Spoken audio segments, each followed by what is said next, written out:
अस्सलाम वालेकुम दोस्तों, welcome to code cryptical IT innovators. मेरा नाम असदुल्ला है और मैं आपके लिए जावा का एक कंप्लीट कोर्स शुरू करने वाला हूँ। अगर आप इस वीडियो पर आए हैं तो इसका मतलब ये है कि आप सॉफ्टवेयर डेवलपमेंट के फील्ड में अपना करियर बनाना चाहते हैं या कोडिंग सीखना चाहते हैं, तो आप बिल्कुल सही जगह पर आए हैं।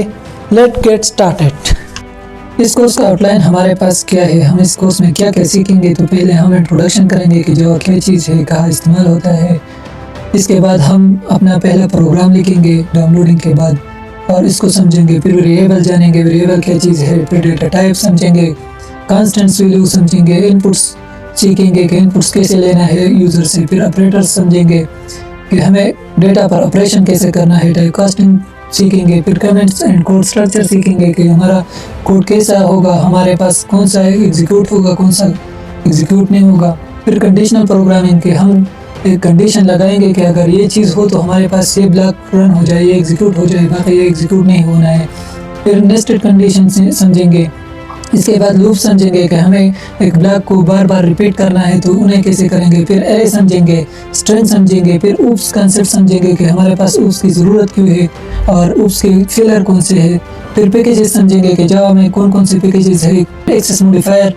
फिर इसके बाद एक्सेप्शन हैंडलिंग, अगर हमारे पास एक कोड ऐसा आ जाए कि इस पर एरर आता हो तो उसे हम हैंडल कैसे करेंगे। कस्टम एक्सेप्शंस, हम अपना एक्सेप्शन कैसे बनाएंगे। फिर फाइल हैंडलिंग और आखिर में मल्टी थ्रेडिंग। मल्टी थ्रेडिंग का मतलब है कि हम 2-3 किस्म के फंक्शन बनाए, 2-3 किस्म के फंक्शन और उनको सिमल्टेनियसली रन करें। तो चलते हैं पहले इंट्रोडक्शन टू जावा। अब जावा क्या चीज़ है? जावा एक हाई लेवल लैंग्वेज है। हाई लेवल लैंग्वेज का मतलब ये है कि इंसान को बहुत आसानी से समझ आता है और कंप्यूटर इसके लिए एक ट्रांसलेटर, एक कंपाइलर इस्तेमाल करता है। ये ऑब्जेक्ट ओरिएंटेड प्रोग्रामिंग लैंग्वेज है और ये वर्ल्ड वाइड यूज़ होता है और इसमें मुख्तलिफ़ किस्म के एप्लीकेशन बिल्ड किए जाते हैं। अब कहाँ यूज़ होता है? तो सबसे पहले मोबाइल एप्लीकेशन में सबसे ज़्यादा यही यूज़ होता है। अब आजकल तो मोबाइल एप्लीकेशन में हमारे पास क्रॉस प्लेटफॉर्म भी आ चुके हैं, जैसे फ्लटर हो गया वगैरह वगैरह। वेब एप्लीकेशंस भी इससे डेवलप होते हैं, डेस्कटॉप सॉफ्टवेयर भी और एंटरप्राइज सिस्टम। अब अगर आप C++ को देखें तो C++ का विंडो में जो फाइल आप कंपाइल करते हैं वो लिनक्स और मैक में काम नहीं करता, तो प्लेटफॉर्म इंडिपेंडेंट नहीं है।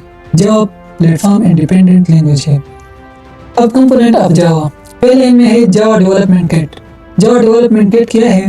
ये एक ऐसा समझे कि एक बॉक्स है और इनसे डेवलपर अपना प्रोग्राम लिखता है और प्रोग्रामर इसी पे ही अपना सॉफ्टवेयर बिल्ड करता है।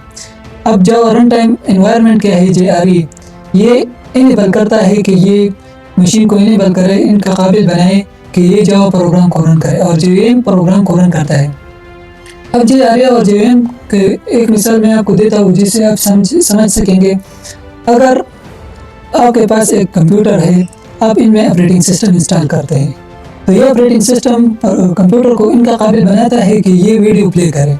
अब वीडियो कैसे कौन प्ले करेगा? ये तो प्लेयर करेगा, VLC प्लेयर हो गया वगैरह वगैरह। तो JRE ये आपका कंप्यूटर इन काबिल बनाए कि ये जावा का प्रोग्राम रन करे और JVM ही उन्हें रन करता है। अब हम जावा सीखे क्यों? क्योंकि इनका इंडस्ट्रियल में बहुत ज़्यादा डिमांड है और कम्युनिटी सपोर्ट भी ज़्यादा है, क्योंकि 1000 प्लस हमने बात की थी कि 1000 plus built in functions, packages और ये चीज़ें हैं, तो हमारे पास डेवलपमेंट बहुत फास्ट हो जाता है इससे। और ये हमारे पास बैक एंड डेवलपमेंट के लिए भी इस्तेमाल होता है, क्योंकि ये बहुत सिक्योर लैंग्वेज है और बिगिनर के लिए भी बहुत अच्छा है, क्योंकि यहाँ पर पूरा एक इंसान को पूरा कॉन्सेप्ट समझ आता है कि ये क्या चीज़ है, क्लास क्या चीज़ है, फंक्शन क्या चीज़ है, ये चीज़ें सारे समझ आ जाते हैं। तो थैंक यू, मिलते हैं नेक्स्ट वीडियो में।